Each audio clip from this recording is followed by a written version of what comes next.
Informasi tentang virus corona yang begitu berlimpah bisa jadi malah membingungkan. Maka dari itu, kita memerlukan protokol kesehatan. Protokol kesehatan penanganan COVID-19. Protokol inilah yang dijalankan tenaga kesehatan di lapangan dan perlu diikuti oleh masyarakat. Siapa yang berpotensi terpapar virus corona? Orang yang memiliki riwayat perjalanan 14 hari yang lalu ke negara dengan transmisi lokal COVID-19 atau merasa pernah kontak dengan pasien terkonfirmasi positif COVID-19. Apa yang perlu dilakukan jika memenuhi dua kondisi tersebut? Bila Anda merasa sehat, maka dianjurkan untuk melakukan karantina diri di rumah selama 14 hari sambil memonitor kondisi tubuh. Bila Anda merasa tidak sehat atau timbul gejala, segera lapor ke petugas kesehatan terdekat. Gejala apa yang perlu diperhatikan? Demam melebihi 30 derajat Celcius, batuk atau pilek, sakit tenggorokan, sesak atau gangguan pernapasan. Apakah perlu langsung datang ke layanan kesehatan? Apabila gejalanya ringan, utamakan menghubungi layanan kesehatan terdekat atau rumah sakit rujukan terdekat untuk mendapatkan informasi mengenai langkah selanjutnya. Sambil mencari informasi, ini yang perlu dilakukan. Tetap hindari keluar dari rumah, istirahat yang cukup, minum air putih dan makan makanan bergizi, mempraktekkan kebiasaan bersih seperti cuci tangan dan membersihkan area-area yang tersentuh permukaan tangan. Gunakan masker agar percikan dari batuk atau bersin tidak mengenai orang lain, bahkan di dalam rumah sekalipun. Kapan harus mencari bantuan medis tambahan?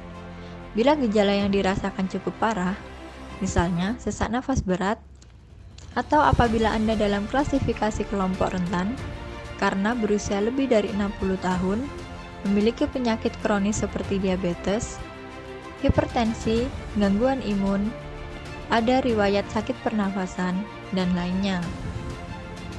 Apa perlu dilakukan bila gejala berlanjut dan harus ke fasilitas kesehatan? Gunakan masker saat keluar rumah, praktekkan etika batuk dan bersin yang benar dengan menutup dengan siku atau tisu. Hindari penggunaan transportasi publik. Dan bagaimana tahapan screening pasien di fasilitas pelayanan kesehatan? Sebelum memberikan perawatan, tenaga kesehatan di fasilitas layanan kesehatan akan melakukan screening. Jika tidak memenuhi kriteria pasien dalam pengawasan atau PDP, maka akan dirawat inap atau rawat jalan tergantung diagnosa dan keputusan dokter.